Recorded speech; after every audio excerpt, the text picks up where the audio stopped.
العظيم يا جدع، ده احنا ابراهيم المنيسي يعلنها احمد فتوح وخناقته في الزمالك، وانه خلاص المفروض ان هو في يناير هيبقى فري، وان خلاص كده بقى الاهلي السكه اتفتحت له، وخلاص كده يعتبر بنسبه 90% ان فتوح في الاهلي. باشا هو اي كلام واي هري، اي هري، اي كلام في البتنجان، اي حاجه بتتقال يعني والناس بتصدق وتمشي وراها.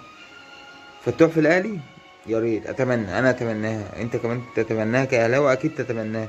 ليه؟ احنا فعلا محتاجين بديل لمعلول، حرفيا فعلا محتاجين بديل لمعلول. تمام. ولكن ده كلام سابق لاوانه قوي. احنا في شهر كام؟ احنا في شهر كام؟ في شهر تسعة. تسعة صح؟ لسه 11 12 واحد، لسه فاضل شهرين. فكلام ان انت تتكلم في صفقة لسه فاضل شهرين عقبال ما تعرف تتعاقد معاها او تعلن عنها، ده ما هو الا ان انت عايز تجمع ريتش والسلام. اه والله عايز تجمع مشاهدات والسلام، مش اكتر من كده. يا ريت يا جماعه نركز مع فريقنا، نركز مع لعبتنا، نركز مع الماتشات اللي هنلعبها ان شاء الله اللي جايه. عشان خاطر ايه؟ اي كلام عن الصفقات دلوقتي اعرف ان هو كلام في شنك. اه والله كلام في شنك. وسامحني بقى في الصوره المصغره، وسامحني في العنوان، انا مش قصدي ان انا اضحك عليك، ولكن انا يعني كنت عايز اوصل حاجه بطريقه معينه، اتمنى ان هي تكون وصلت يعني. احنا مسا عليكم.